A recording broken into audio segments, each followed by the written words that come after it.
Uma satisfação enorme falar ao grande público que assiste a Jovem Pan. E eu digo que na praça nós temos muito saudosismo. Saudosismo de uma época de exceção. E fechando-se, às vezes, a Constituição Federal, que é uma Constituição democrática, é uma Constituição cidadã. Eu sou de uma época no Tribunal Superior Eleitoral em que a atuação do Tribunal Superior Eleitoral era minimalista. O tribunal editava resoluções, mas editava resoluções a partir do Código Eleitoral, sem qualquer extravasamento. Os tempos, eu reconheço, são tempos estranhos. As paixões mudaram, não há a menor dúvida. Agora, o que nós precisamos é que os homens que ocupam as cadeiras no Supremo e também no Tribunal Superior Eleitoral compreendam a envergadura dessas cadeiras e percebam, acima de tudo, que a vinculação, que a atuação judicante, a atuação do julgador é uma atuação vinculada à legislação aprovada pelo Congresso Nacional, vinculada especialmente à Constituição Federal. Se nós formos ao artigo 220, nós vamos constatar que há uma cláusula pedagógica que impede, inclusive, que se aprove dispositivo legal que implique embaraço à liberdade de informação jornalística. O que nós temos é um sistema constitucional de freios e contrapesos. E aí abre-se oportunidade, se alguém se sentir ofendido na honra, a responsabilizar aquele que haja praticado o ato no campo civil e penal. Eu não compreendo como se possa, em pleno século XXI, em plena democracia brasileira, se cogitar de censura, se cogitar de uma tutela em relação aos eleitores.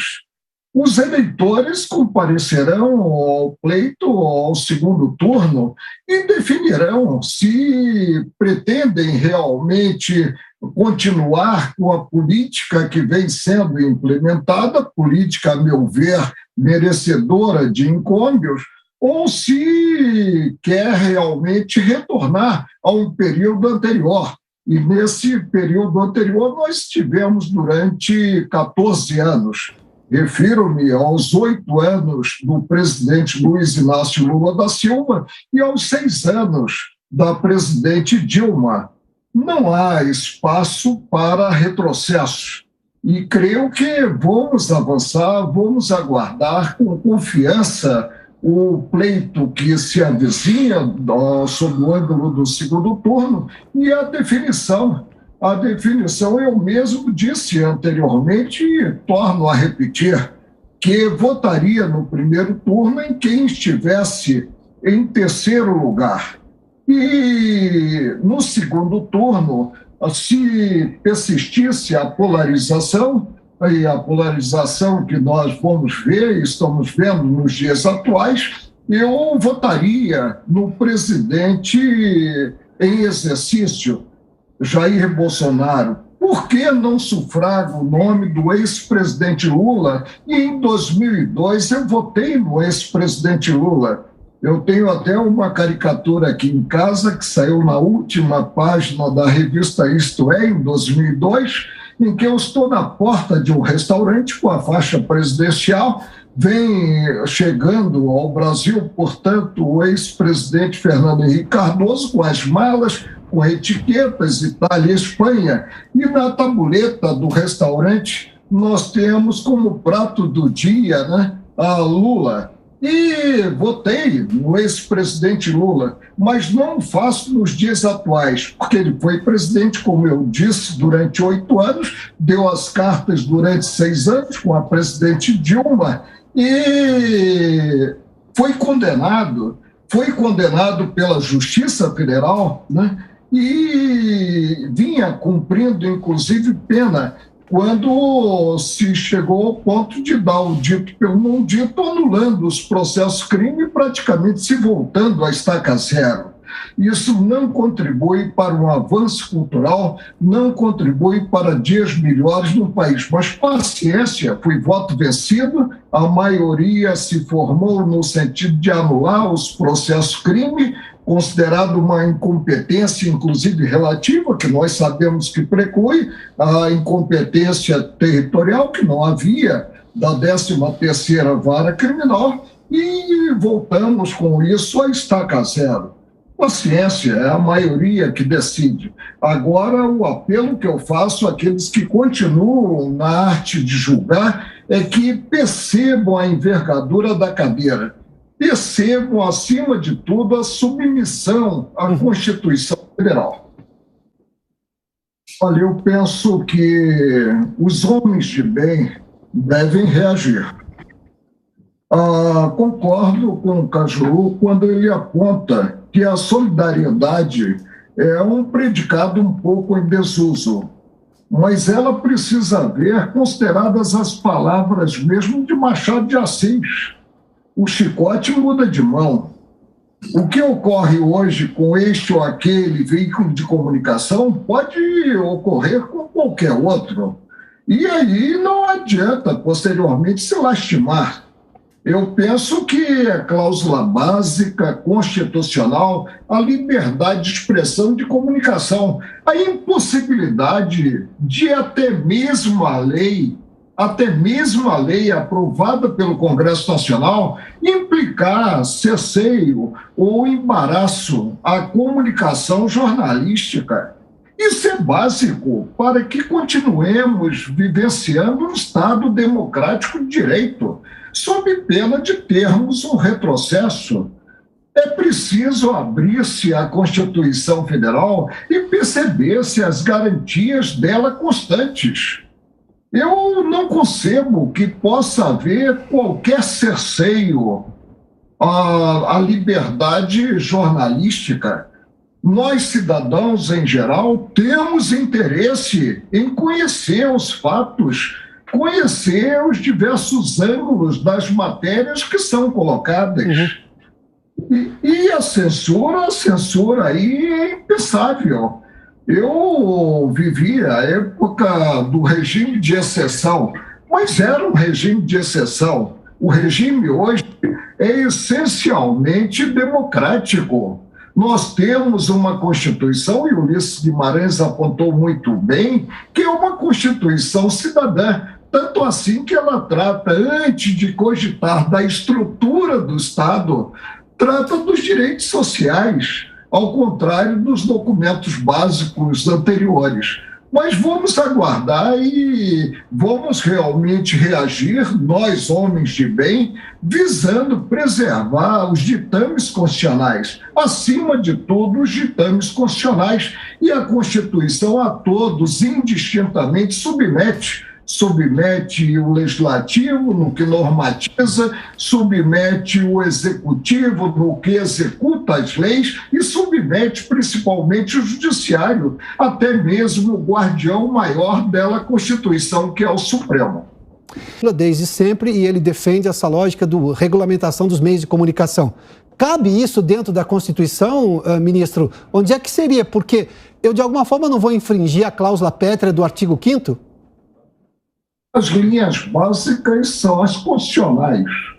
E elas não abrem espaço para um controle em si da mídia, para se chegar à intimidação da mídia, que é perigosíssimo. Nós temos que preservar, como eu disse, o que está na Constituição, e nós, principalmente homens de bem intencionados, devemos buscar a integralidade, a preservação integral da Carta da República. É esse o caminho. E eu cumprimento os dois senadores, o senador Girão e também o senador Cajuru, pelas manifestações. Não se trata aqui de ser de direita ou de esquerda. Trata-se da defesa dos interesses nacionais. Trata-se principalmente, e aí eu vou chegar a esse ponto, de se preservar o conhecido em detrimento, hoje, para mim, eu já votei no ex-presidente Lula, em detrimento do desconhecido. Eu não sei o que nós poderemos ter se os eleitores não sufragarem em si o nome do atual dirigente. Foi o que eu disse, o ex-presidente Lula governou o país durante 8 anos, deu as cartas durante 6 anos com a presidente Dilma. Por que não conferir ao presidente Jair Bolsonaro para a continuidade do trabalho que vem sendo implementado mais 4 anos? Não vejo como. A dualidade que se apresenta é de definição, ao meu ver, muito simples. Se houvesse algo contrário ao presidente em exercício, muito bem, que se partisse aí para a eleição de um outro candidato.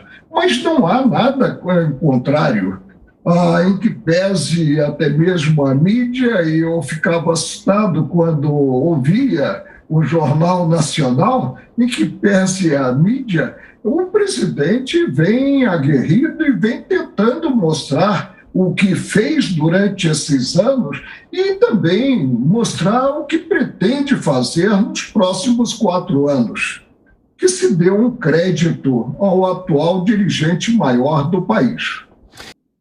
Olha, a atuação é esperada pelos poderes da República, esperada por parte do Supremo, uma vez provocado, e é esperada em geral. Eu penso que não há espaço para silenciar-se diante desse contexto inimaginável, que é o contexto que retrata, nós temos que admitir, um cerceio, retrata o fechamento da Constituição Federal. Isso é péssimo, porque, como ressaltou o senador Girão, qual é o critério quando nós abandonamos os parâmetros do nosso arcabouço normativo, os parâmetros da Constituição, o que prevalecerá? O de plantão? Presente este ou aquele enfoque, conforme quem esteja na presidência de um dos tribunais? Isso é muito ruim. Se o preço por se viver em um Estado democrático de direito é módico. O respeito restrito ao nosso figurino constitucional, ao nosso figurino legal, aprovado por quem de direito, que é o legislativo. E, evidentemente, nós temos que aguardar os desdobramentos e tomara que não esteja em desuso o predicado, que é a solidariedade, que haja uma reação dos veículos de comunicação, percebendo as palavras de Machado de Assis, porque o chicote muda de mão, né? E tenhamos aí a busca do melhor em termos de avanço cultural. Não se avança culturalmente dessa forma, ou seja, colocando em segundo plano os ditames constitucionais.